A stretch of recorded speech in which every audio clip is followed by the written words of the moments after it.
81 grand. Big boy. Yeah, I set the value at 81 grand. I was just looking at the finance.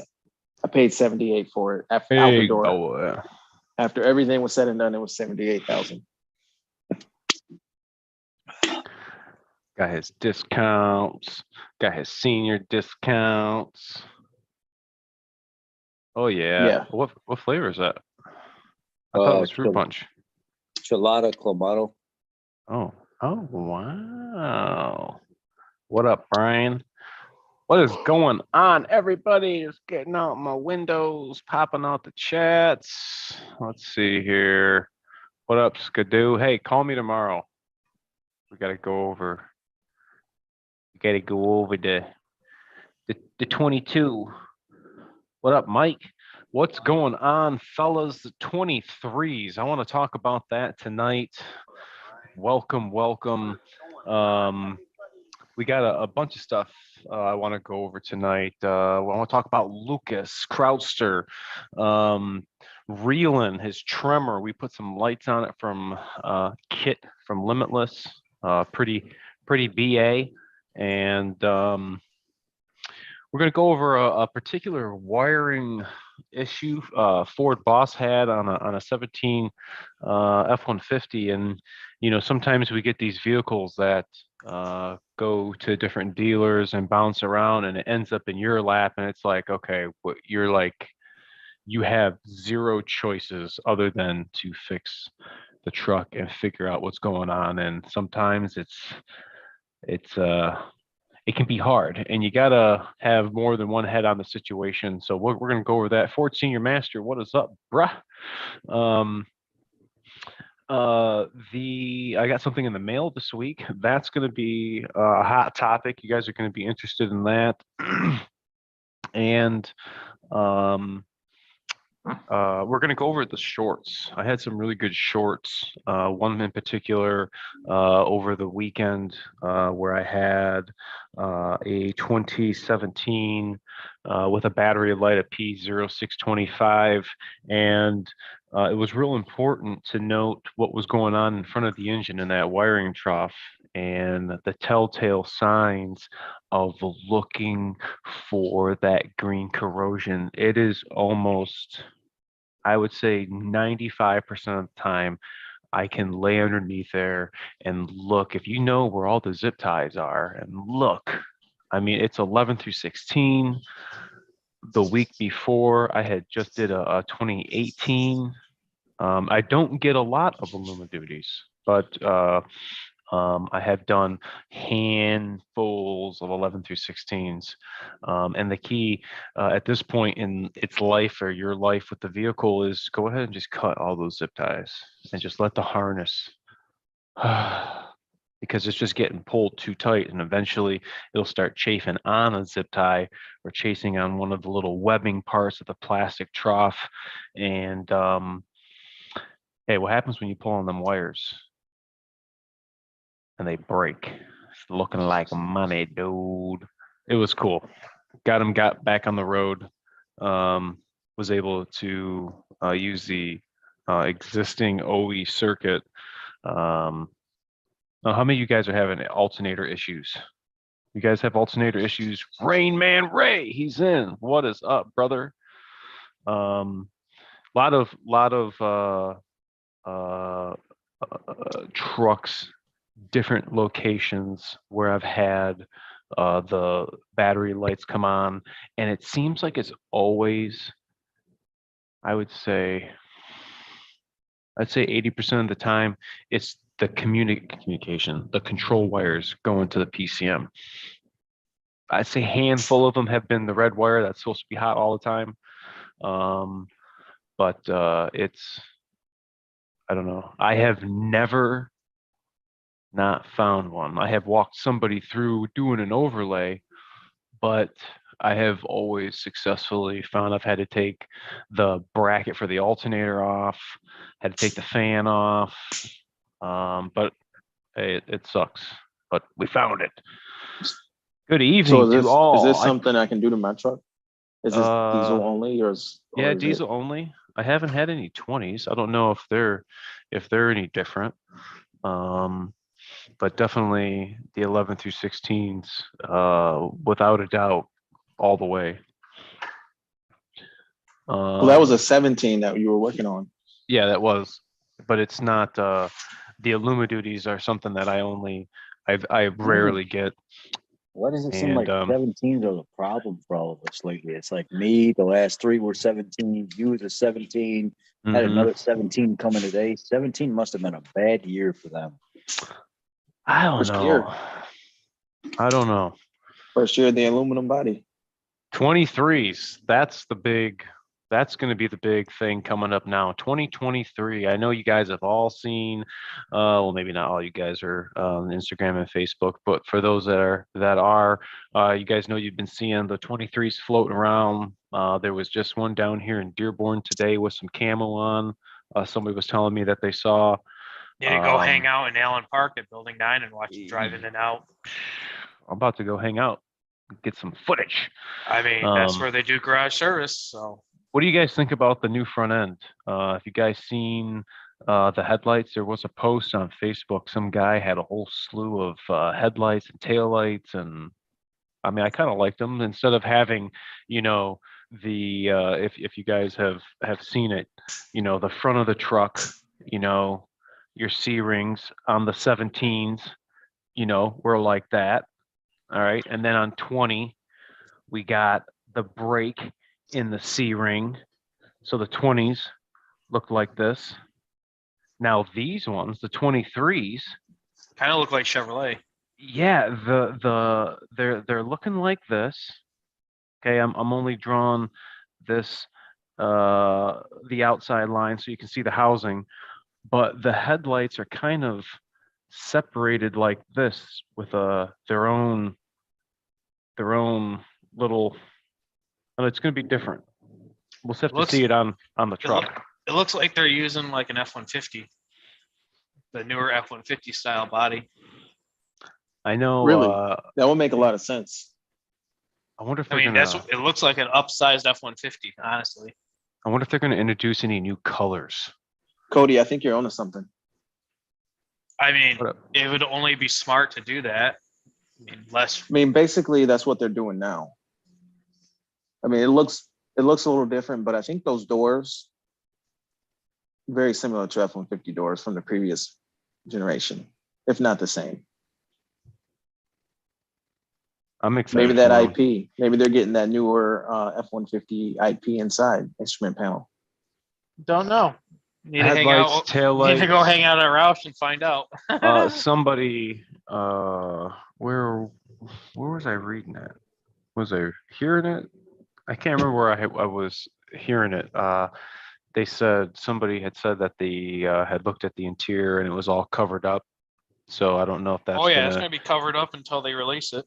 If it's gonna be close to the F-150, because I don't know if you guys have been in the F-150s, but Ford Boss gets a lot of them, and when you just got the little truck, when you turn it on, it's an F-150, and it's got kind of like the different quadrants in the cluster screen. It's kind of like a not a wheel, but like a fan across instead of the Super Duty, where it's all across. So the instrument cluster, well, I guess it would be time for a change. So 17 through 19, they were very, very similar. The font on the numbers were a little different, but for most part, they're the same. So it would be time for an update on the instrument cluster.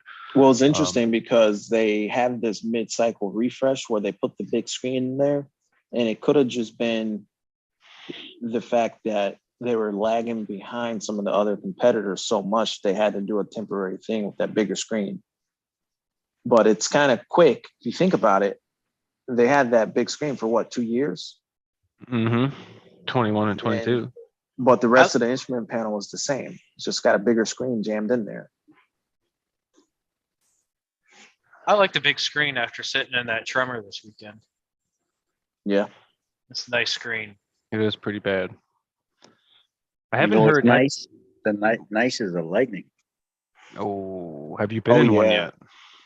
I drove one. I have video on my phone. That thing is I haven't done it yet. you talking about like I thought the Ram TRX when I drove that supercharged Ram TRX at my buddy's place was fast. The Lightning will smoke that Ram TRX like it's nothing, man. What? For That real? that Lightning will make the Lightning almost makes you feel sick to your stomach. Anthony H real? just did a video on that too. Yeah, yeah. I took it out in the back parking lot of the dealership, and I was like back by the trees, and I got rid of some of the video footage because I knew somebody would complain. Oh my God, you're doing that in the parking lot where there's customers' cars, and I was like, I matted that sucker, and it controlled it as soon as it took off, and once it took off, the whole thing was like, and I was like, what the fuck? Nope, nope. I'm done. I'm done. I'm done. I'm done. Yeah. I'm not it's fast and Well, it's look at that. Meat Man's here. it is fast. It doesn't compare to any truck on the road. The only thing I think that can beat it is that other electric truck, that Rivian or whatever it's called, or it's a little bit smaller. I think it's called like the Rivian or whatever. Oh, But yep. that truck is obnoxious. I mean, just it's fast and it's so easy to control it too. So easy. Yeah. Oh my God. It knows what it's supposed to be doing when you go to launch that thing. It'll give it to you nice and easy, and then it's just boom, 100%. It's there. What trim level did you have?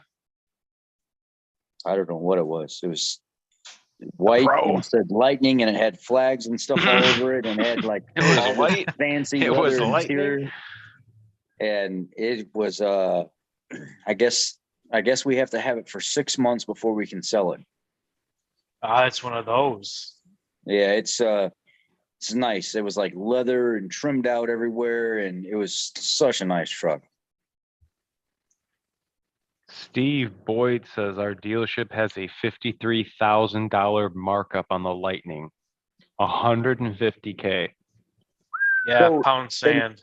That's a topic that somebody brought up today is how can a lot of the dealers mark up vehicles whenever the manufacturer has already slapped them on the hand and warned them not to do that stuff. Some of you have to understand a lot of these dealers are private entities.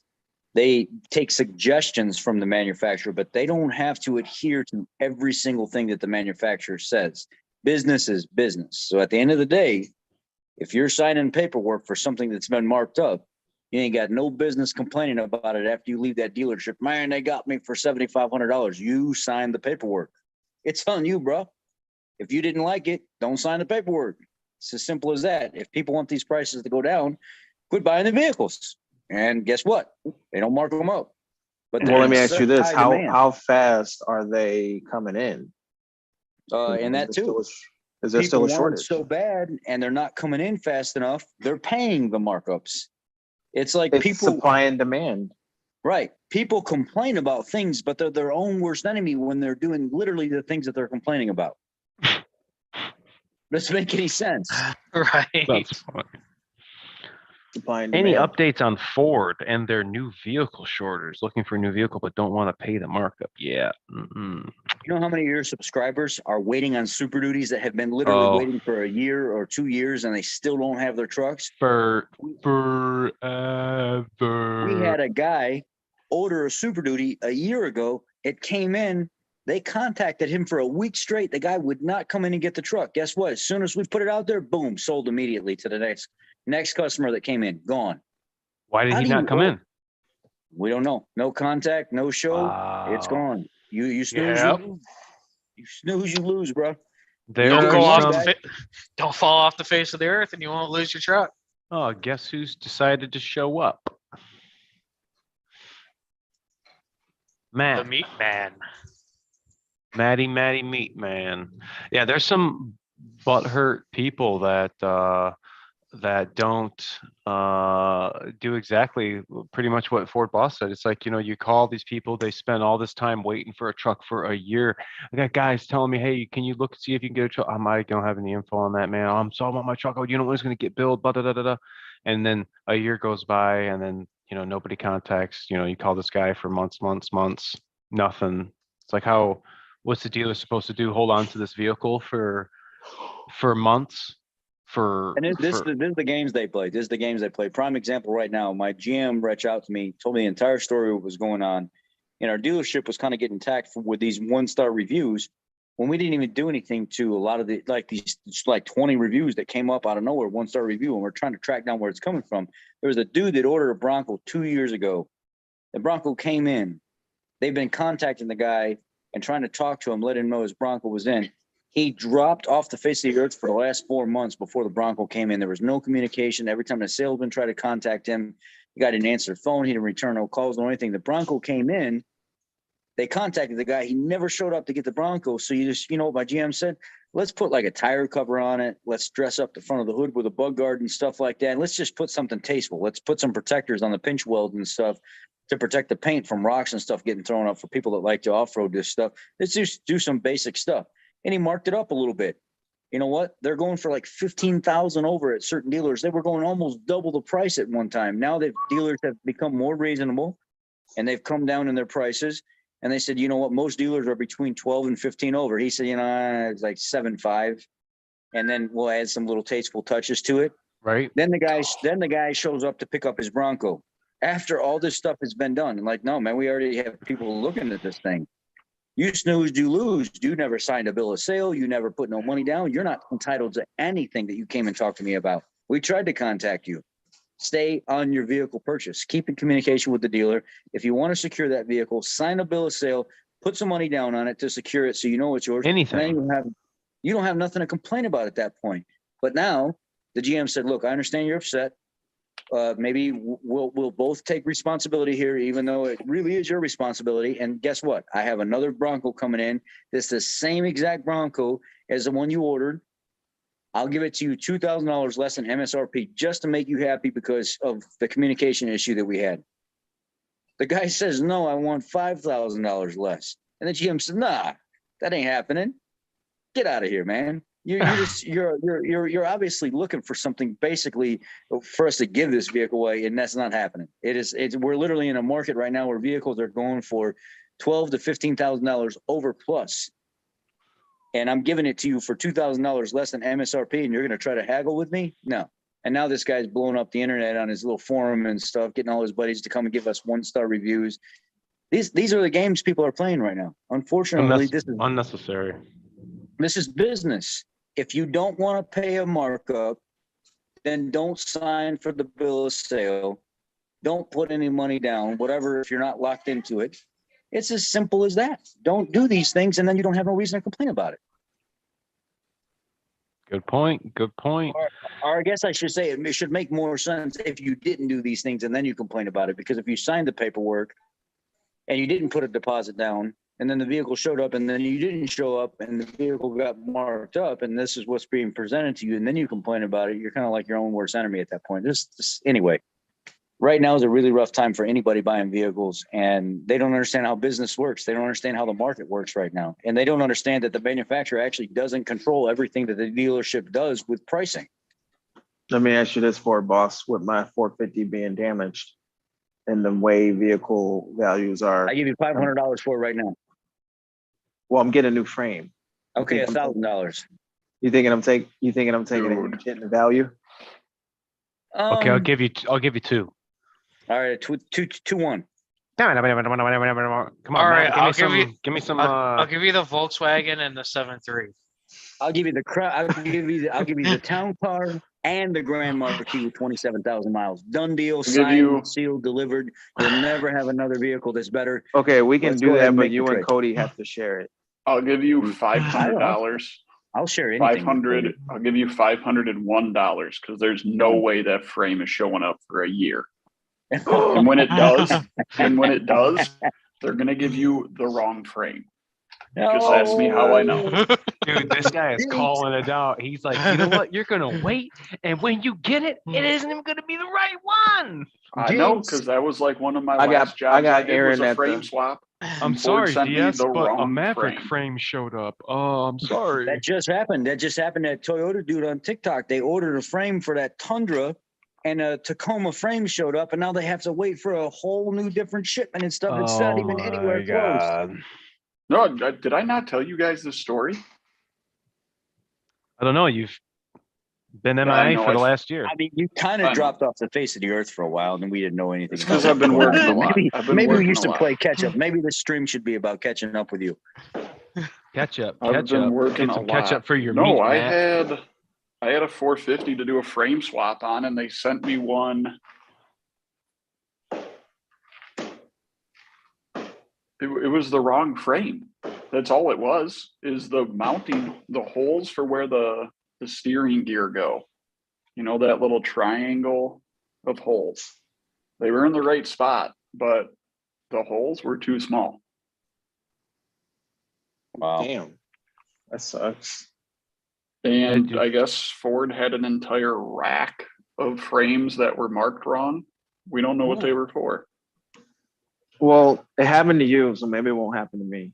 It's going to happen to you. What are the odds? Like the Speaking same of thing. the new trucks, something, CP Ford, Ford Boss and Matt, what we have to do now, there's obviously just being in the community, hearing our subscribers, hearing Ford Boss subscribers, people reaching out to us and talking various things and whatnot over social media about the quality of their trucks. And we got water leaks, and then a couple of guys were complaining about paint on their door wasn't sprayed correctly, and fit and finish, and just a bunch of random stuff. And it's like, it almost seems like, sorry to say, and I have one too.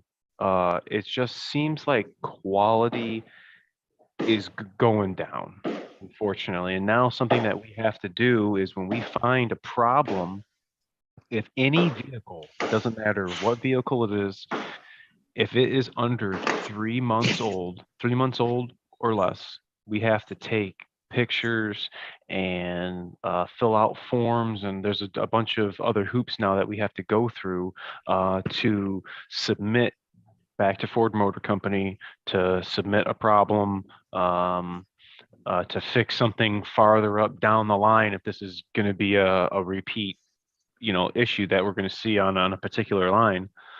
I don't know, there's nothing. That is right, Ray. A sign of the times right now. What is that? I think it's like 3/10 to do that. At least we're saying in the Yeah. thing. Yep. They want you to do all that work for 3/10. You know what I wish they would do? You know what I wish Ford would do? Is the magazine company dropped a vehicle off that's under review that you can't, I don't think you can really find a lot of the 22 black label navigators. There's some of them out there, but it was a 22 that was under review, and they're writing the articles on it. When I logged into this thing, it literally asked me on PTS, please give your feedback while working on this vehicle. Please give your feedback. Every time I would go to a new page and then go back to the home screen, it would always ask me, give your feedback, give your feedback, give your feedback. I wish they would do that with all of these vehicles in case we encountered a problem that the thing was right there. We could feedback right away on what we're seeing. If the Ford Motor Company would do what, as it said in the light on this black label navigator, the Lincoln something motor company. It didn't even say Ford Motor Company. It said Lincoln something motor company right in the light. And I was like, wow, that's pretty freaking cool, man. And it had a feedback tab that would pop up every single time, so the tech could report back anything that he was seeing while he was working on that vehicle. Ford should do that on all of their line. I agree. They had that on Actually, the Bronco. you know what? They had I just that on thought the about Bronco something. for a while. No, Yep. they have that. There's a There's a see if I can- reporter. There's a tab you can go to and report all this stuff, and you got to jump through hoops and all that. Yeah, I know that. I've done Well, that. no, before, it's but not when I'm- even. There was an app that I got sent, and it was like report a concern, but it wasn't. It was for whatever was coming out at the time for the model years. And it was like, if you have anything in, here's this app, download it, take pictures of everything and send it to us. So maybe that was them piloting the new program. I don't know. That would be neat. I've been out That of would be the loop for awesome. what? Yeah, because Like, managers almost can do it, service lane people can do it, technicians can do it, and immediately, VIN populate, take a picture of the VIN, with the little, like we got the Ford Boss, you got that with the PTS mobile where you can take a picture of the VIN. I Do you need use that at you. all? I need you to send me that link again so I can download the app with the new phone. I tried to put that app back on the phone, and I cannot find out what app. I'm not doing something right on the new Yeah, phone. yeah, I got you. I got you. Oh no, It's, I got these. I still have these right here. yeah, PTS mobile right there. Yep, yep. And then the VIN Totally scanner. cool. You know, I know it's something that we use at the dealership, but it's not. We just don't have to use it. You guys can use it. You gotta pay for access time. You know, it's 24 hours, 48, you know, whatever. But if you guys ever need anything, and you need, you know, if you're doing a job at home and you need, you know, the printout of the procedure, you guys can go to motorcraft.com and look at the same shit that we look at. Wiring diagrams, workshop manual, torque Everything is there. specs. I mean, Print it everything. off. If you want to Print look it- at your Print window off sticker, everything while you're doing it. which reminds me, I wanted to let you guys know, to everybody that's watching, all 93 of you, somebody had reached out to me today and wanted to know if I could still get window stickers, not in the physical sense, but if you are trying to get a picture of it to see what options, maybe you bought a used truck and, you know, you just wanted to have your window sticker. The majority of us here tonight can access that.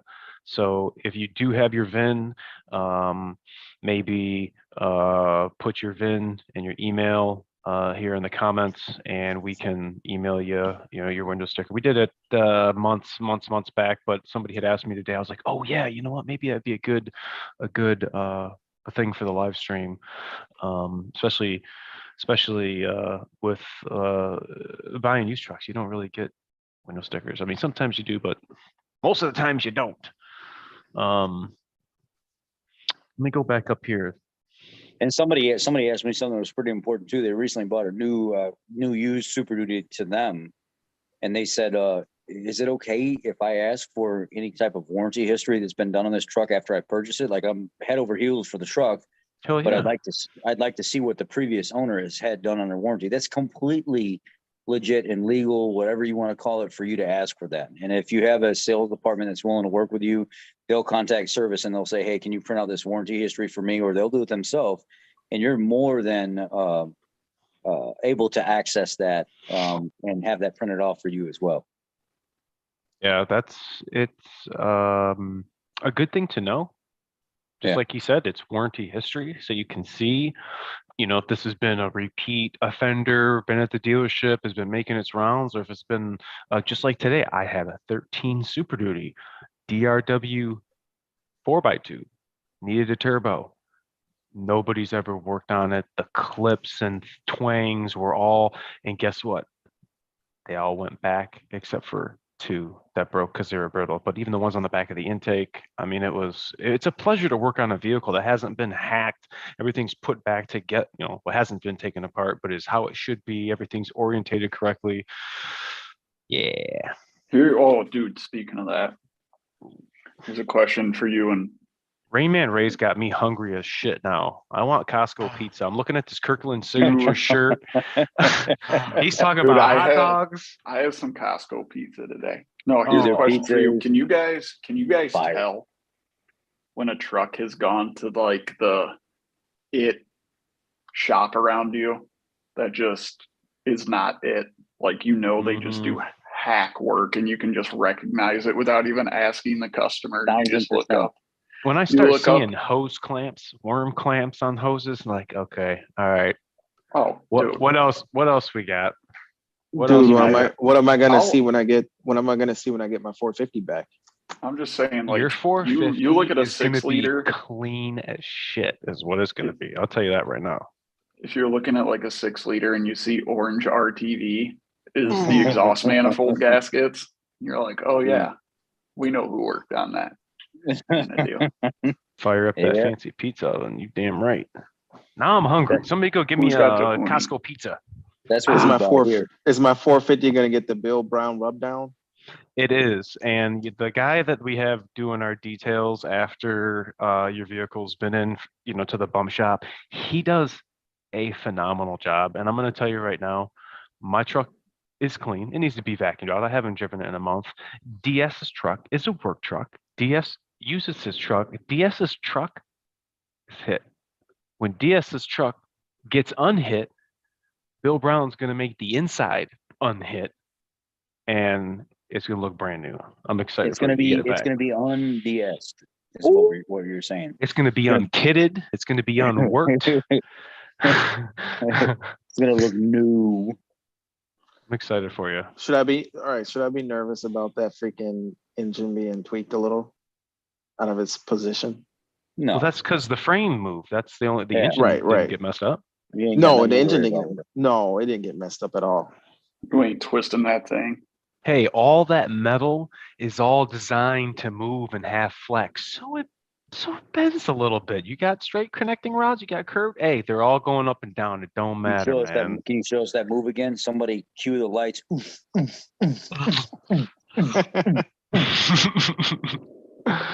Oh Christ, you guys crack me up.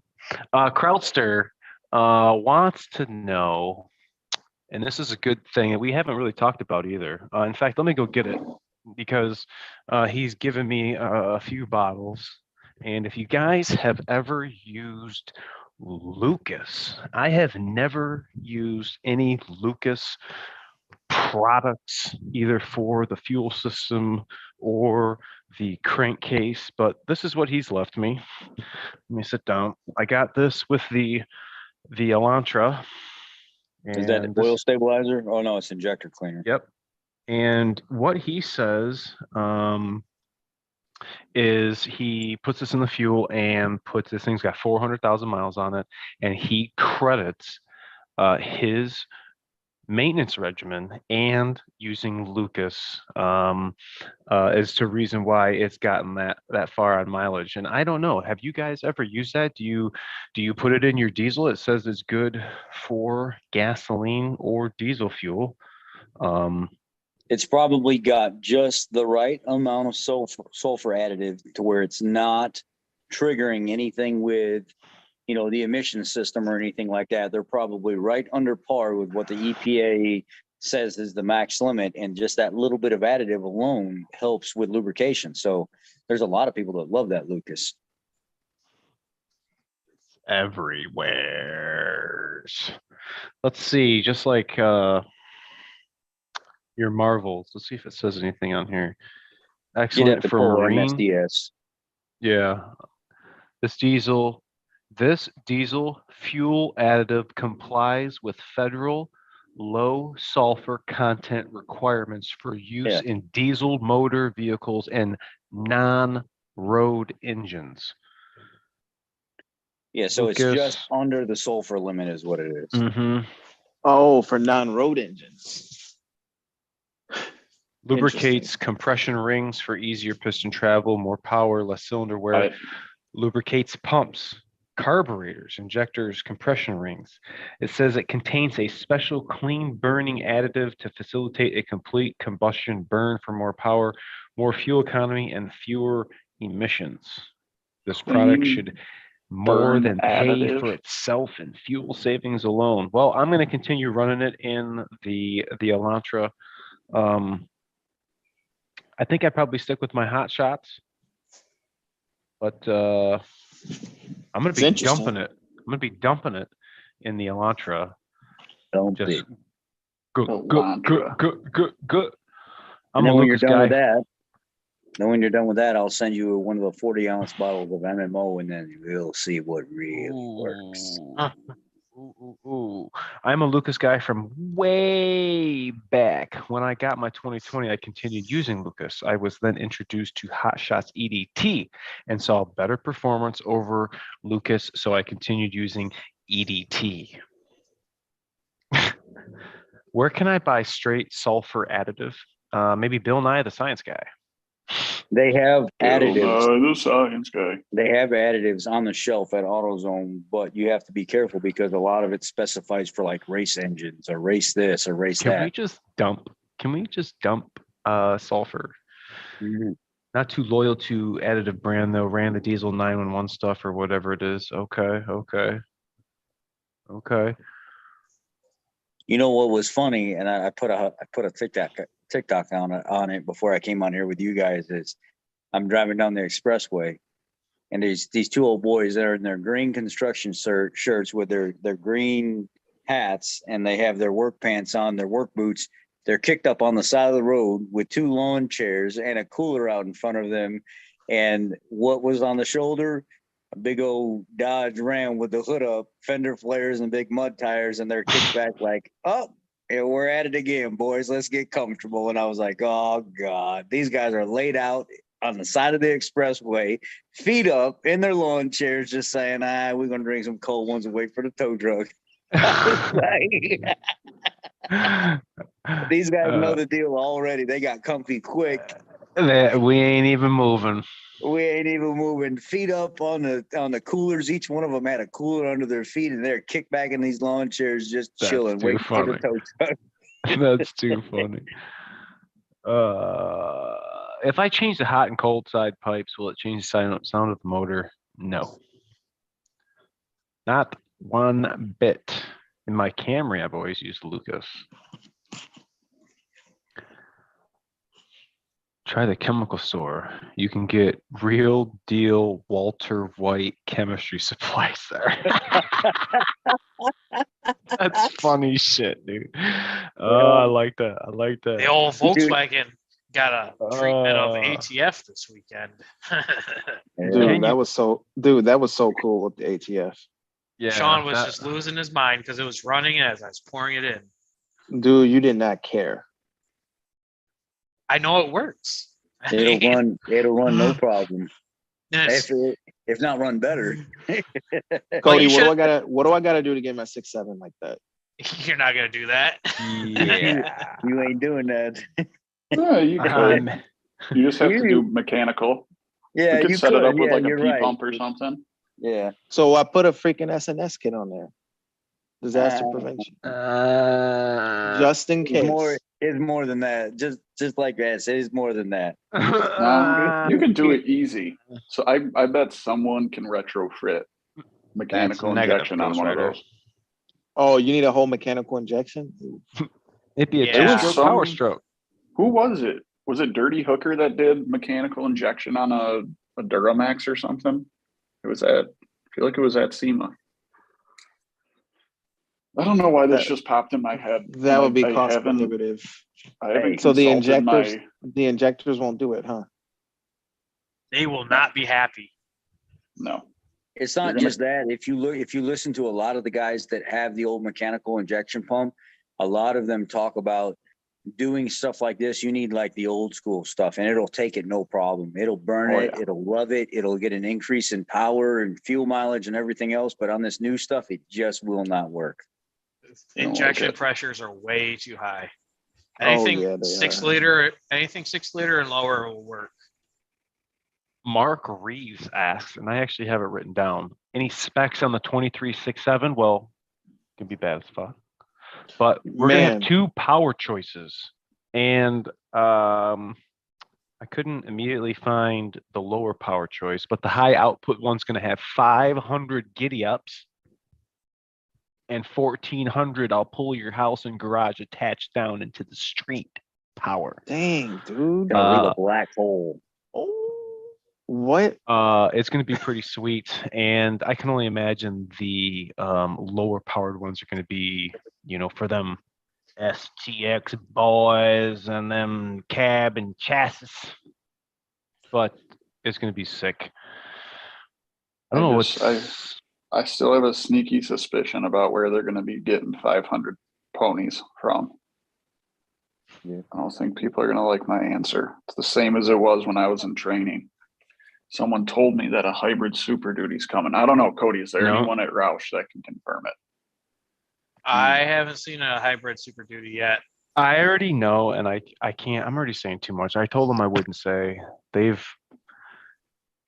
Some people got a hold of me and told me a whole bunch of stuff, and I told them I wouldn't tell, but I can only tell you guys this. They're using magnets on the fuel rails to align the molecule so it goes into the cylinder better. Oh. Can you believe that? Well, wait a second. I don't say anything to nobody. Wait a second. Matt's got a point. Say no more. But wait, Say it ain't so. The torque's 1400 on the Yeah, high output. yeah. Could that be a hybrid? Probably That's not. that's a If lot of anything, I torque. would think the next Super Duty is probably going to be something different. I don't know. I don't really want a hybrid Super Duty, but I don't think. I could see Well- it later when they do like a refresh. I don't think it's coming right away. Well, it's a lot of utility if they're going to do the bed power, the onboard power, and all that kind of stuff. There's a ton of utility. So I definitely I would want one. I'd buy one. I mean, I don't know. I mean, you mean a lot of add-on stuff or a lot of engineering going into it? Because it's a lot of torque. yeah. Where would they? That's a whole different thing. That I much mean, added torque. it'd be the same thing as the F-150. It's a rear-wheel drive with the hybrid between an engine and transmission. It'd be sweet. It's no different. I mean, but you're using an a standard F-150 transmission. F-150 only adds a little bit. How much torque does an F-150 add? Like what? 70 I mean, foot-pounds or so? Borg Warner makes hybrid units for semis, so I mean, it's not that big of a deal. It'd be really What's- sweet. What's the 10R80 hybrid trans called? 10R80M? MHT. MHT. I couldn't remember what the bottom half was, but I think if you look with the patent office, you'll find a utility patent was filed for a 10R140 MHT. Dude, you're onto something, man. That's not cool, man. You got to follow the patents, man. It could I be don't know. that. I was told this was for anyone that went to the Chicago Training Center and had Dennis Denz, rest in peace, as an instructor. This came from him. That dude hasn't led me astray. Power is still power and ground is still ground. So I got to believe him. I got to hope. I don't know. What would you guys think if we had an electric Super Duty? Dude, Well, that's diesel. awesome. I'm For a diesel all the hybrid, way, man. for a hybrid, I'm with it, man. You see the price of diesel. If that thing, you don't have to idle it as much, and you don't have to have it running for the You know AC to what? run. I'm gonna give you an analogy, and this Dude, is I'm just going to put it this way. Saving money's cool. Fuel economy's cool. Everyone says auto start stop is dumb. I leave that stuff turned on in my truck. I think it's the greatest thing ever. Speaking what of up, which, King Richard? I think you're the first person I've ever heard say that. what? I don't think even you're know what grade fuel I'm supposed to run in that thing. Like I run 87 in the EcoBoost. Yeah. No, that fine? hell no. Do I gotta run the expensive? I run gas in it? 85. I run the cheap stuff, 85. You run mid grade? No, I I run the think a lowest lot of of the people low. say with the EcoBoost that What's regular? they notice that 87? if they run Oh, 87 the EcoBoost, they get more engine noise, more ping, more knocking, stuff like that. But when they start running the mid grade or the high grade, they feel like it's got more power. It's much smoother. It doesn't make as much noise. I don't know. I see plenty of people running 87 with no problem. Well, that's what I I'm run saying. 87. I mean, it's a 70. Well, how many miles? I got 75,000 on that thing. I bought it with like 60 or however many. I mean, it makes some noise, but it doesn't seem like it's knocking and pinging. So I might just gonna keep running my cheap gas, which I don't buy at Costco. I know I need to buy the Costco gas. I got real interested one day, so I checked the ethanol content. It was the same as the Shell across the street. So everyone that says Costco gas is low grade gas, Dude, a it's not. hybrid diesel. That It's good engine gas. turns off. Bro, that engine turns off, the electric motor takes over. Yeah, dude, like a real locomotive.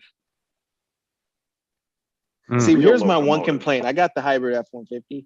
I would say, like right now with fuel prices being higher, I would like to maybe have a bigger battery in that thing. You turn the motor off a little longer.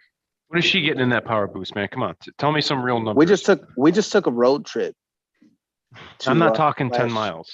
Splash Village. We went to Splash Village. It was all highway, and that truck did better on the highway than a normal F-150. How much? Probably like 28 to the gallon. Oh, dude, I'm interested. For You know what real? my buddy's diesel does on the highway? F-150? 33 to 35. No way. Yeah, but we were going fast. But No you way. can probably Yes. he could probably get that.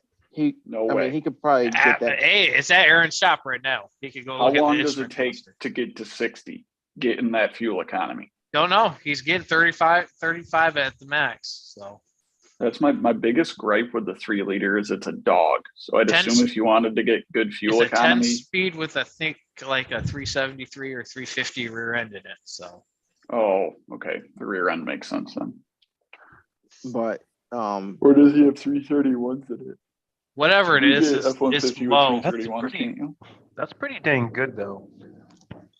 I mean, I'm getting like 29 in the Grand Marquis with 273 and a 475. So I'm getting damn near 50 around town. yeah, you're doing good in yours. When I think, Dude, I'm telling you, fuel economy's cool. But not having no balls as a no, because when I met that thing, I'm like, where are you going?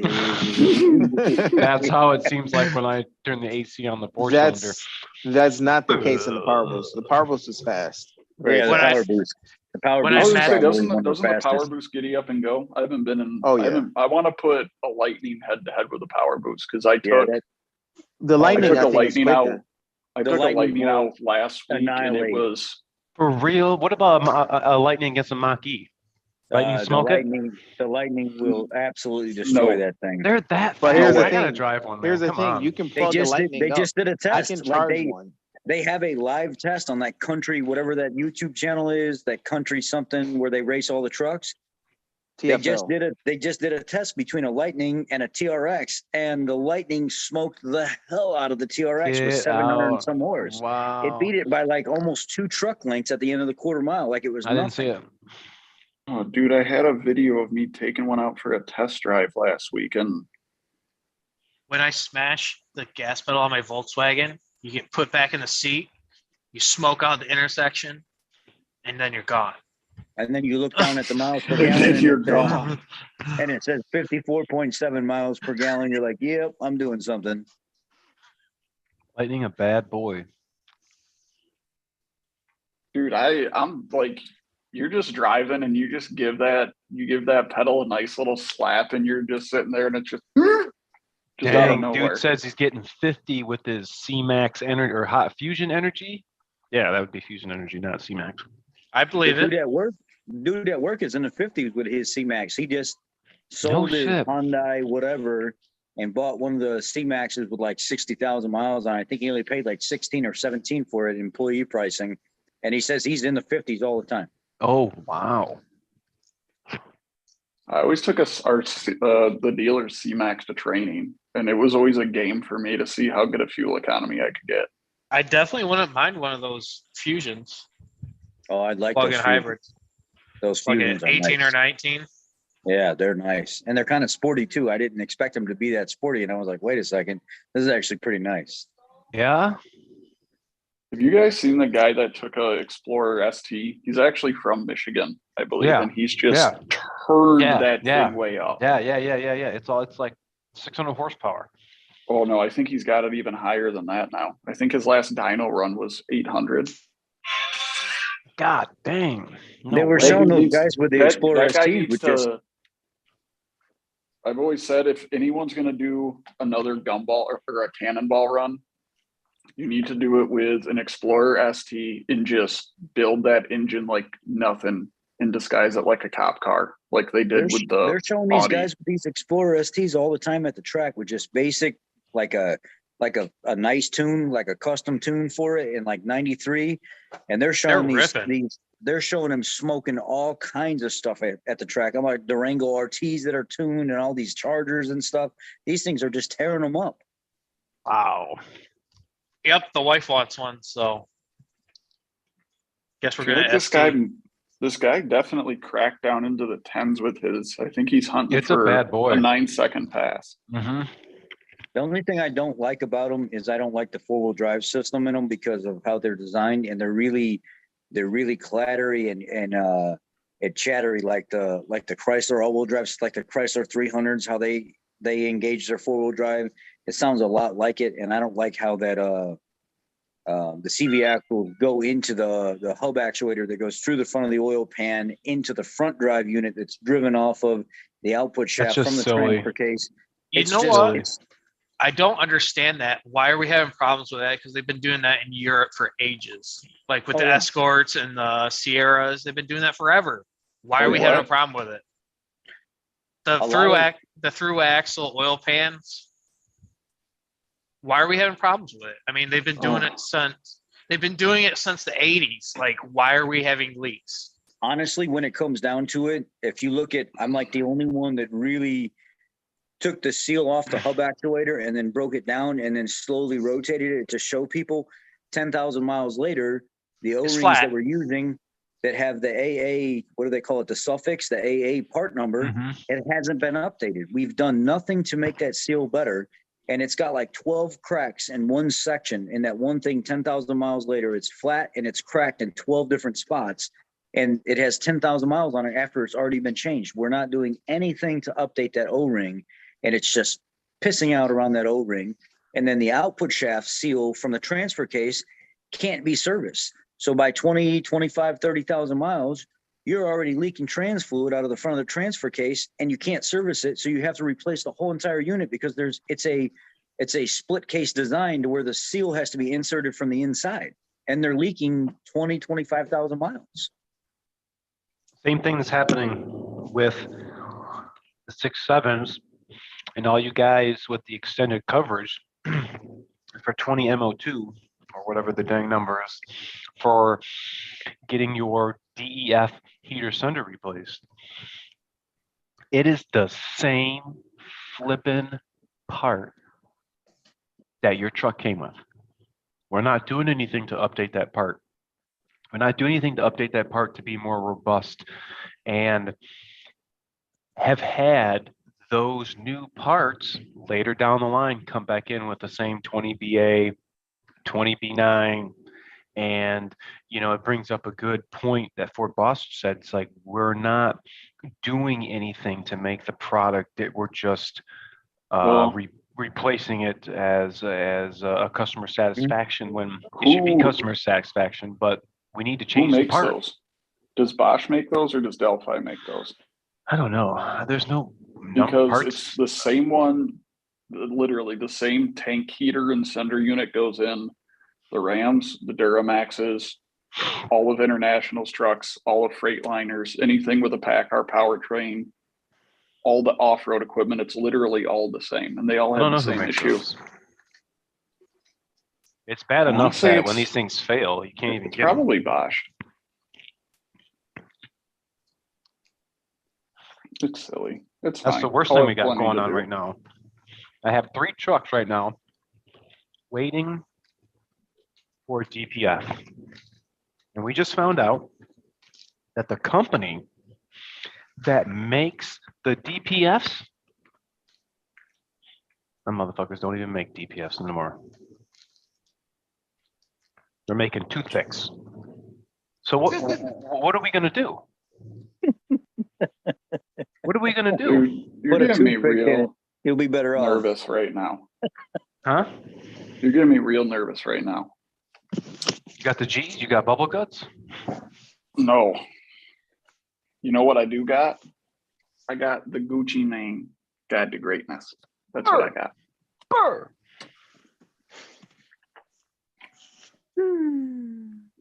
All right. Orange slippery car. Customer states your orange slippery car is on the dash. What's the first thing you do? What's the first thing you think of? Orange slippery car. Okay. Oh, traction control's got to be on. Did you guys know how many, not did you guys know, how many of you guys are rolling around with your Super Duty steering wheel like this? And probably sounding like this.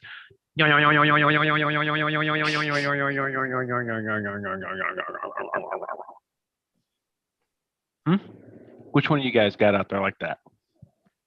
Did you know that even though you're going straight, even though your steering wheel's turned, that's telling all your in-vehicle dynamics, your ABS module, your steering angle inclination sensor, your yaw rate sensor, that you're constantly making this left turn. And I personally haven't had it, but it's a good example on why having that clear vision, that clear center steering wheel is important, not only for the vehicle to be going down the road and not be annoying. It would annoy the piss out of me, but that's giving the truck the wrong data. And intermittently, how many guys probably, jump the gun and maybe put an ABS sensor on it. Maybe they couldn't pull codes because their scan tool didn't wasn't as I had higher a guy level. message me about that today, Aaron. He was Did you like, really?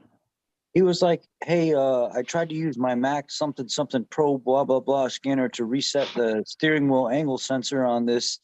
It was an F-150 or Super Duty or something like that. And he was like, but for some reason, for the last week, I've been trying to do this and my scan tool is unable to, and the steering wheel's off to the left. And I was like, did you check the suspension? And did you like try to figure out if there was something else going on? If not, why don't you do the alignment to set the steering wheel to the center and then try resetting the steering angle? And he was like, oh.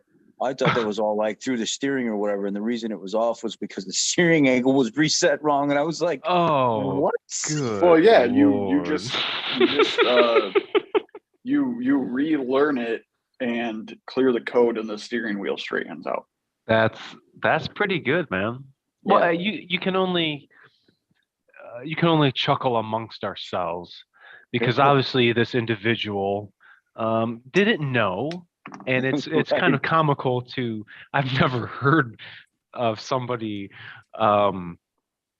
connecting the dots like that, and it's funny, but it's obviously not how it works. And No. that would be a good time to educate, as I did. what we our main focus here is always here on the channel. But it's very very important. I see so many trucks, man, coming in, just what got speed limited, got the airbag lights on, airbag light always on, check engine lights on, ABS lights on, steering wheels like this. Like, man, that would just annoy me. But hold on, I gotta say, most of these are work trucks, and it's why ain't my truck driving like you stole it? Yeah. What do they care for anyway? Yeah. But usually if it was a nice truck coming in, it's usually coming in for that light or whatever, whatever's on. The sad thing is some of these companies don't even know what's going on with these trucks because the guys that are driving these trucks aren't even reporting that there's problems with them. Mm-hmm. Or, hey, it needs an oil change. Yeah. Fuck it. Just reset it. We can see that, right? I've been sitting on an F-450 for 3 months now, out in the parking lot with a module. It's a 543 valve from back in the day. And an F4, and it says when you go into the data logger and you go into the PIDs, it says a starter disabled. Even though when you turn the key and everything forward, it's not liking something that it's seeing because it's a replacement engine from another truck, and they've tried programming themselves and everything like that. But here's how bad a lot of these companies are. The guy forgot that he even dropped it off at the dealership 3 months ago, and we've been waiting on answers on whether or not we can proceed with repair on what we thought was the next step. And he didn't remember it was there. He didn't even, oh my no idea. Gosh. And he messaged us today and he's like, oh my God, I'm so sorry. Like, I'm managing this fleet of trucks and I even forgot that I had this truck over at your dealership. And yeah, go ahead and proceed with whatever you do. I'm like, are you freaking kidding me? A lot of these places don't even know what's going on with their vehicles. No communication. No communication. And we've messaged this guy dozens of times. Guys can be hard on trucks. I did a side job with a friend, and he was like, take my truck to go get a couple pallets of side. I'm looking in this guy's truck. I'm like, dang, it looked like someone been grinding their shoes on the dashboard. Like, damn. So I took his truck and I left mine there. I left mine on the job. Like how Sean's not even in. picture. I come back and Like, are you someone's laying on leaving. your back? The ground? Where are you? He's laying on the couch. He's falling asleep. I'm on the couch. He's waiting for me to come cuddle with him. Aw. Yeah, it's good. So I pull up to the job. I see my truck and dump trailer leaving the job. And I'm like, what the heck? I'm like, Mike, did you take my truck? He's like, no. One of the dudes there took the truck to get Gatorades. Dude, I'm so mad. I'm like, you took my truck to get Gatorades? Gotta stay And then hydrated, I'm bro. looking, dude, I'm looking at the GPS like, dude, you are not on my insurance, bro. I just had one hit in an accident. If this happened, you're not on my insurance. I'm in trouble, bro. I can get sued. Like, you can't just take my truck. So he comes He back. can't, dude. Whatever. He needed Gatorade. What are you talking about? Man, he had to be hydrated. Yeah. So he comes back and he could have swiped everybody with that big dump. Dude, this is the 16-foot dump trailer. I go, has he ever pulled a trailer before in his life? And he was like, I don't know. He was just hovering over me. So I sent them to get Gatorades. I don't know. I'm like, are you retarded? So he comes back.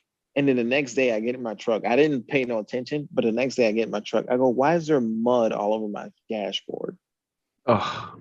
Oh, someone grinded their shoes on my truck dashboard. I was like, those motherfuckers, man. Mm. Oh, dude, I was so mad. Dude, he was sitting there Oh, doing his best Rick James, just doing one of these. dude, I was mad. I was like, well, it's kind of my fault. I should have took the keys and locked it, but like, don't even go nowhere near that truck. But I was like, you can sit in it. If you get hot, turn on the air. So I'll be gone for a Dude, he was minute. just getting there. He was moving it to Yeah. the shade by the He took the Gatorades. whole truck, man. Loaded with dirt, bro. Heavy. Just going to get Gatorades. Don I walk- Yant says he wants to know if I have 6-7 Super Duty regens. Check out the playlist that I have for the regen. You'll see them all right there. I walked out of the lunchroom today and I walked out to the shop and I just got a couple messages on the YouTube channel. And one guy was like, hey, just want to let you know, I appreciate all your guys' work. Tell Aaron I said hi and all this other stuff. And say hi to the guys tonight. I can't be on. I just dropped my MKC off at your dealership. And I was like, oh, that's awesome, dude. And then yeah. I get a message like 10 seconds after that. Hey, man, I just dropped off my 2018 F-150. I just totaled my 5-liter. And then I turned around and bought an 18 F-150. And 3 days later, it's got the cam phaser rattle. So I just dropped it off. And that's the guy that I did a video on. He was like, I just met you the other day in the parking lot when you were working on that. Remember that truck you helped me with, Aaron? We were talking. I needed to talk to you to make sense of everything that was going on. That's the guy that was in the parking lot while I was talking to you. He came up and shook my hand and stuff. And he was like, hey, man, great videos. I'm a fan and everything. I feel like I'm talking to a celebrity. And I'm like, dude, I'm nobody, man. I'm nobody. And he gets, and then I look around the shop and I was like, wait a second. There's 4 subscriber vehicles in the shop right now. And then this guy comes walking in the back door and he's like, hey, dropping off my Lincoln Town Car or whatever. I need some transmission service done here in the next few days. And I'm like, dude, this is crazy. I have 5 subscribers vehicles here at the dealership right now at one time. And that's half awesome. the vehicles that are in the shop. That's awesome. Wow. I got 2. I got 2. Can you put your feet You got on the 3, dash man. if you're missing toes? Oh, yeah. I hate that. I get on my old lady about that. Do not put your feet on any of my doors, my dash. No, I hate that. Mm-hmm. Well, what I if you're can't stand missing it either. toes? What if you just got your toes amputated, cut off? Yeah. And I said, how you going to find parts that are just readily available for a 2006 Town Car? Get those piglets off my freaking dash, get them off my console, get them off my door. And then we're in the other car. And I said, don't even think about it. This thing's got 26,000. Huh. What do I do? How do you handle the situation? These guys that did this to me with their boots under my dash, what do I do? How bad do you need them? Let's see. You know, there's that movie Black Snake Moan, right? Yeah. I mean, I only seen like, dude, it came out a long time ago. I only seen like a tiny bit of it. Remember that movie where Samuel L. Jackson had that lady chained up inside the house, and he was Very like, vaguely, very vaguely. "You What see about where it? I'm going with this? Make them pay, baby." Make him pay. I I'ma was, show dude, I you. was so mad. I was like, because these weren't even my guys. They were a different guy. I was working with another company, and I was about to call their boss, and I was like, you know what? Fuck. I'm not gonna make a big deal. My truck didn't get in no accident or nothing. Whatever. There's another project coming up. Next time, I'm just gonna freaking be like, nah, bro, you ain't getting nowhere. You ain't getting in my truck. Nowhere near it. Why didn't you take your keys with you? I should have, man. Because what happened is, this should have been a sign. The dude who I was working with, he had his dump trailer and his truck there, and then he had went to look at another project, and his truck was in the way. And I was like, "Well, move it." And they were like, "Well, he took the keys." That should have been a sign. That he took his keys. He didn't leave his keys with his own people. You know what But you could have done? his truck ended up being in the way, literally in our way. So I didn't want that to happen to me. Like my truck's just in the way. These You ain't know, the you- same guys that gave you scabies, was it? No, Okay. but Okay. might as well have been. Man, I'm They just do. checking, dude. They're next, though. Oh, no. You know, If you Oh, knew, man. if you knew what was going on landscaping jobs, you'd be like, yes. You know what you Dude, could have you're done? you're on the wrong jobs then. You're on the wrong jobs then, man. Because we dude, I got must be, smooth man. sailing. You coulda Man, pulled I got, you- dude, I got a guy working right now. He gets in the truck. He pulls out 3 drugs. He pulls a mushroom out. He pulls out a little crack rock. And he Dude, pulls out a in weed. What are freaking you doing? I we know. had I'm a- like, dude, what are you doing? we had a He's like, guy man, start they on just his kill me out, man. we had a guy like, starting on his first day. He pulls out a freaking loaded Smith and Wesson M&P Shield, and I'm like, dude. And I mean, yeah, his name was Cody, and he kind of looked like Cody too. I'm like, dude, what are you doing? He's like, I'm just showing you my gun. I'm like, I don't Well, need that's to see something it. Cody would do. are you Well, he wouldn't dumb? pull it out. Cody Like, always, you don't have to show that to me. I'm like, okay, if you're not, it's like, if you're gonna bring your gun in your lunchbox again tomorrow, don't come. Like, no, we're not dealing with that. dude, I just Hell dealt no. with that. Once they got all that unemployment money, they're gonna come back with all these guns that they bought with their unemployment money. I'm like, dang, what? Someone's getting unemployment money from you? Well, no, this is like last year they were getting the unemployment. They get Oh. unemployment money and then go buy a bunch of goofy stuff. I don't know. Like I got called by the UIA, or we got a call by the UIA, and they're like, "Hey, so and so just filed. We just want to confirm that he worked for you." And I'm like, "We're protesting that he no call no showed 3 days in a row. Still hasn't answered his phone. Goodbye. Claim denied. Bye Not bye, dealing with kid.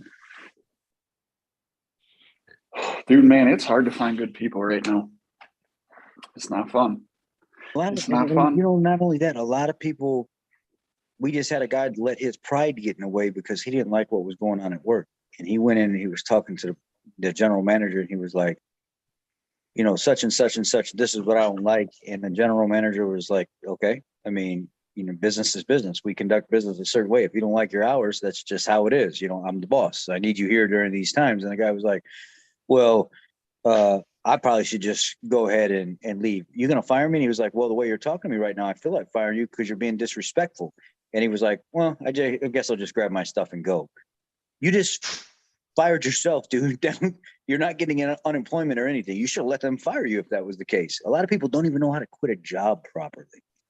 Yeah. Well, you Jeez do what I did. You look your boss straight in the face. You hand them your 3-week or whatever week notice, and you say, "Hey, that's not working out for me. It's not what I thought it would."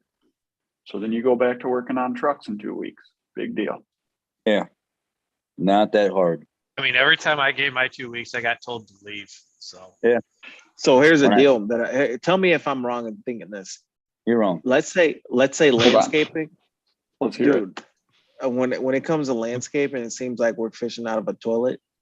Oh But no, dude! When you are, if you are in a sector that is manual labor, you are literally picking corn. And I'm saying this to get the good guys, the guys that are going to show up every day. They're not going to be sitting there hitting their freaking weed pen from start to stop. They're not showing up late. They're doing the work. They're not complaining. They're not asking to leave early. They're just team players. You're literally picking their corn edibles all out of day. shit. You are picking corn out of shit. now for the automotive repair, it's not that bad, is it? Oh, it's worse. No, Is it dude, worse? it's the like. I had conversations with the service director about hiring lube techs, and he's like, I can't imagine it's worse for you than it is for me, because you just have people that are people don't care anymore. Like, where's the pride and work that people take? Or where's the pride that people take? It's frustrating, man. It's frustrating. Yes. Yeah. You could have disabled that truck very easy. And me and Aaron found out the other day when he was talking to me on the phone. You Oh. could have pulled fuse 37 and it would have took down everything in the battery or in the body control module. Fuse 37. Try it next time. It'll disable the truck. Trust me. Believe me. I spent 10 hours trying to figure it out. You're talking about the 250? I thought, no. You're talking about That the F-250? 150. The So- F-150? We had a customer. Wait a second. Why do I want to do this? Just listen to me. I'm telling you the story right now. Okay. So just listen. Just stop. Just let them talk. Okay. Okay. So a 17 F-150 came in, 3.5 liter EcoBoost. These people were watching Aaron and me and Cody and everybody here, blah, blah, blah. They're huge fans, but they originally found you guys through me. And then when they heard about the live stream event, so they bring their vehicle an hour away from Chicago to come out to me. And they're like, look, this vehicle has been at multiple shops. It intermittently just does not start. We don't know the service history of it. We've only owned this thing for like 10, 15,000 miles. It's got 78 on it at the time. And we have an aftermarket warranty, resource warranty, which resource warranty has done me pretty good. I know a lot of other people don't like resource warranty. For what reason? I don't know. If you write good enough story and you justify why you're trying to repair what you're trying to repair, they pretty much approve it every single time, but they need a good story to go along with it. And they've never declined anything that I've ever sent them. No matter how big it is, they've always approved it because I make sure all of my stories that go to them are on point. And they brought the vehicle. I couldn't verify it because it wasn't happening at the time. I said, look, I clean up the grounds and stuff. I'll check the connections for everything. I'll do the typical things that I normally would check. And then I seen there's a BMS reset in the computer to reset the battery monitor system in the vehicle, because it may end up causing a communication jam in the network and it needs to be cleared out and reset. So the battery's of good health, 100%. I reset the BMS. It worked for about 2 months. No intermittent, no starts, no nothing like that. It was a coincidence though, because there was actually a problem. It just was a coincidence. It came back. They said, hey, this thing's been doing it on and off for the last couple of weeks again. We need you to look at it again. So I'm going through the vehicle and I found this remote start hidden inside the vehicle that was no longer functioning, that they tied directly into the onboard diagnostic port, right into the wires going to the gateway module. And it was a really shoddy job. So I was like, I know these aftermarket installs and stuff, especially when they're done very poorly like this, can cause some of these issues. And I see communication issues back in the computer again. There's like 30 of them. Let me take all this stuff out of here. Why they put a remote start on a vehicle that has a functioning factory remote start to begin with, I don't know. I'm going to pull it out. So Why? I pulled it all out of there. The customer didn't even know it was there.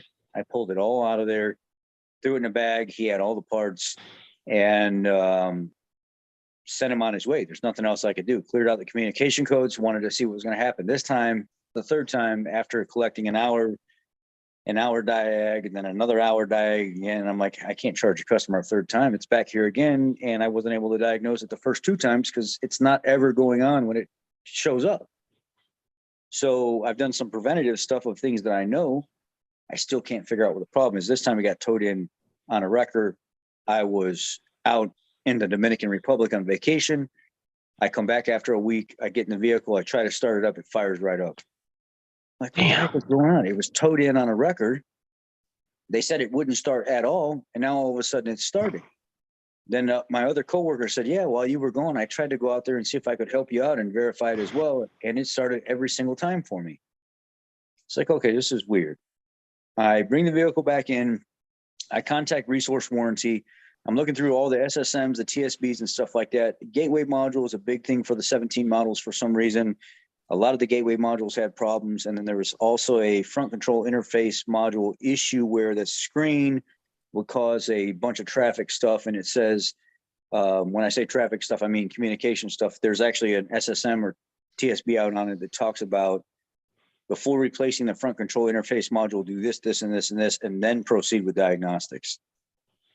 So I was like, to me, it seems like this gateway module is online and then offline, And I'm doing a live network test to watch everything, and everything's communicating fine other than the gateway module keeps dropping out intermittently. So this thing's got to be corrupt. So I contact Resource Warranty. I told them to pinpoint test. It failed. I replaced the gateway module. Everything's starting fine. No problems at all. No codes in the computer. I pull the vehicle outside. I park it. I said, let me start it the next morning. I go out there, I start it the next morning, fires right up, no issue at all. Normally it's the morning after, or like in the morning when this thing won't start. And I still can't get anywhere with this truck acting up anymore. Later on that evening, the customer comes to pick up the truck. The lady shows up, she's in one of our loaner vehicles, and the porter goes out to pick up the truck won't start. This is what I've been waiting for the entire time. The remote start won't kick it off. The key won't kick it off. It says power steering assist fault on the dash, 30 communication codes in the computer somewhere.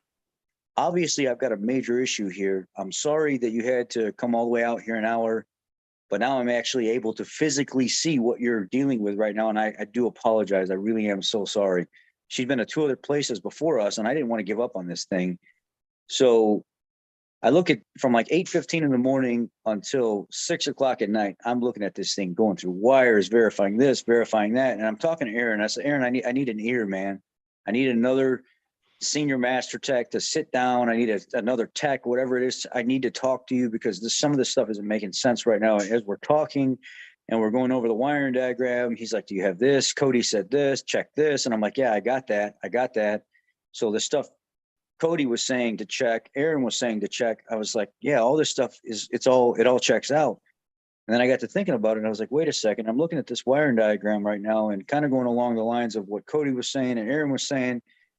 I'm like, wait a second, fuse 105. It's supposed to have power down at the power steering control module. Why every time I test that wire, it's showing ground? My CAN plus or my HS CAN 2 plus and minus is communicating fine and the voltages are fine. It's indicating that it's receiving and it's sending information, but that module is not waking up. And I'm talking to Aaron, and as Aaron's talking, I'm like, wait a second, that's it. Something's wrong with the wake up circuit inside this truck. These modules aren't waking up. They're trying to communicate, but they're not completely, like there's power not getting to where it needs to go. And I go back out to the truck as I'm talking to Aaron. I take my power probe and I go to the 105 fuse inside the battery junction box. And I supply power to one of the legs of the fuse. And all of a sudden I hear this click, click, click, me, and everything else. I was like, wait, whoa, wait a second. This whole block inside this fuse box, there's no power to any of these like dozen fuses or whatever that's in here. There's nothing at all. And all those fuses are hot key on, and none of them are powered up key on. That's what I was telling Aaron. I said the network test, if it'll pass, if it's got power, if it doesn't have power and ground to the modules. I'm like, does he have power to those modules? That's what it sounded like to me. Well, and that's where, when we all started talking, that's why I was like, it's got something to do with this here. So I applied power to the one leg of that fuse, and it powered up that whole bank, and everything came on through that one leg of the fuse because they're all tied into each other. So I add my own wire into the system to go from the battery terminal over into the leg of the fuse, put the fuse back in, drive the vehicle inside the shop after we got it started, and I separate the fuse box.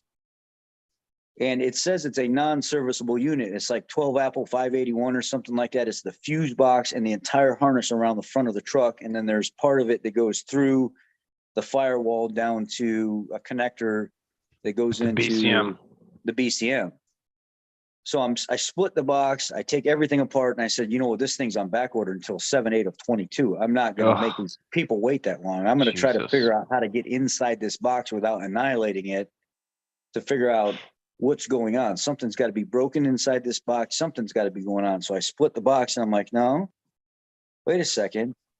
This part of the box doesn't have a branch like a leg that comes off the main power wires that feed the box. It's being fed by something that goes into the harness to the inside of the truck from the body control module in that one section. So then I go back to the wiring diagram, follow the white wire that goes to the body control module, which is fuse 37. And then I go to the inside of the truck, pull the kick panel, and there's a blue wire with an electrical screw where they have wired up an amp that they completely tore out of the vehicle. And the customer didn't even know the stuff was in the vehicle, hidden underneath the carpet and stuff.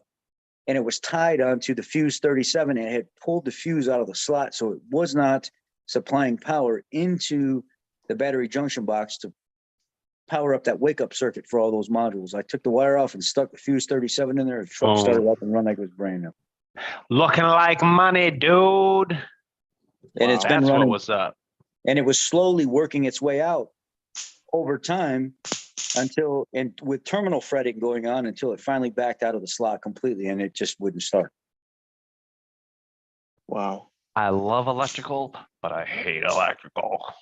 Dude, electrical's so satisfying. It is. It is. And I can't especially wait. I when you honestly make a can't wait. good when you make a good wiring repair. You guys have seen the videos that I've made with multiple wiring repairs, and I can assume, you know, all of us here are going to have the same kind of quality. But, you know, when we go to a harness and we got 3, 4, 5 wires that are messed up, you know, it's satisfying, just like Matt said, to fix it. The harness isn't extra wavy. It doesn't look like it's having a baby in the middle.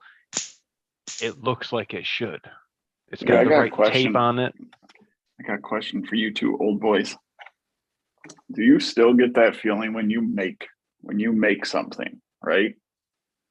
You make a new circuit and you flick it on. Do you still have that thought in the back of your head of like, is this gonna work? It's like I know what I'm doing, but it's always in the back of my head of like, every single job, no matter what I do, I'm like, oh man, I know you've done this 100 times, but you better have done this right. Is this really going to work? Are you going to screw something up? It's just a natural feeling. It's a natural feeling. I rewired all of our trailers. I put a ton of lights and stuff on all of the trucks this winter, and every single time I would go and hit the switch and I'd be like, is it going to explode? Like, is something bad about to happen? I don't know.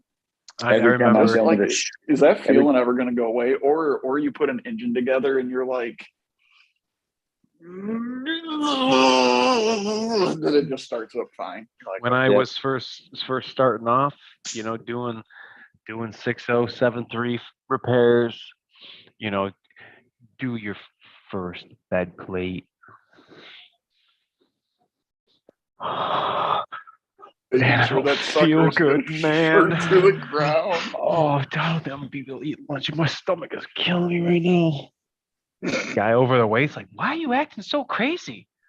I'm like, "Man, I don't feel good, man. Will you just start the truck up?" I'm like, "Oh Christ, dude." Blah, blah, blah, blah, blah. I'm like, "Oh my God." Oh.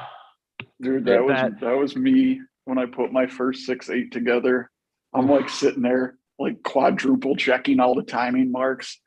And I got the thing all put back into the truck, this, that, the other. That's the worst. And I'm like pacing around because I'm avoiding it. I'm avoiding starting this truck. Like, I'm taking forever to put the oil in. I'm double checking everything. And one of the guys looks at me, he's like, "What in the hell are you doing?" I'm like, I had to go to the bathroom. I had to go check parts on something else. He's like, "You're scared to start the truck. Just go start the truck." You procrastinating like, son of a bitch. I literally looked at him and I go, "Chris, you go start the truck."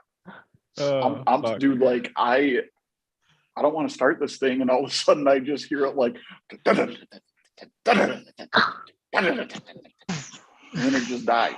Will you just cut the goddamn wire? I think dude, I said something like that.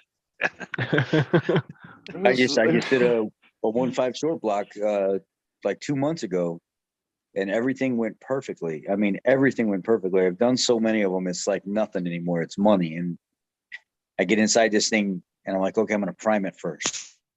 And I go to turn the key forward and prime it up and I get everything moving and stuff like that. And one of the senior masters comes by. He does phasers and like 3.5 EcoBoost stuff a lot, and like water pump timing jobs and stuff a lot. He doesn't really get into any of the small bore stuff anymore. And I mean, even though it's small bore, it's smaller than what he does. And he's standing right there and he's like, all right, start it. I'll stand right here and watch for you. Make sure there's no leaks or anything. I said, thank you, man. I appreciate it. And I go to start this thing up, but it's I'm like, what in the hell is going on? I'm like, he said, wait a second, take it easy. Because he could see the panic starting to, I started to turn red. And I was getting upset and I was worried. And I'm like, he's like, it sounds like there's air in the fuel system still, and you just haven't got it all out. I don't know if, you know, what's going on or whatever, but just breathe for a second, crank it over again.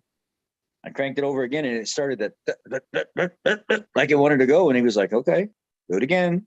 You got, sounds like you got air in the system. And I fired it up and whoa, it just went up and it came back down. And I'm like, oh my God, man. I thought I was pulling this thing back apart. The timing was off or whatever, but I'm like, how could I have had the timing off? All the timing tools were in. There's like 6 gazillion timing tools on this engine and they were all in where they're supposed to be. So I couldn't have had the timing off. And I was freaking out. I was literally about to piss myself because I thought I was going to have to pull this thing back apart again. Just air in the system. That's the worst. Whew. Double check, second guess yourself. God. It was like my first 6 liter I did injectors on, and those buttholes didn't tell me, and they just watched me sit in that truck looking like I was about to throw up, just cranking on it and cranking on it and cranking on it. And they're like, oh, look, he did it again. What is up, And Chop finally, 50? it starts to go. It starts to go, and they're just sitting there yelling at me, for it, for it, for it. We appreciate you. DS Trucks is out. How do you get to that level 1 stuff? Go to the channel header. You can click that join button. For all you channel members, you all know you got a direct link to us at the channel. I'm in your back pockets, your front pockets, your backpack. You got problems, you reach out to us.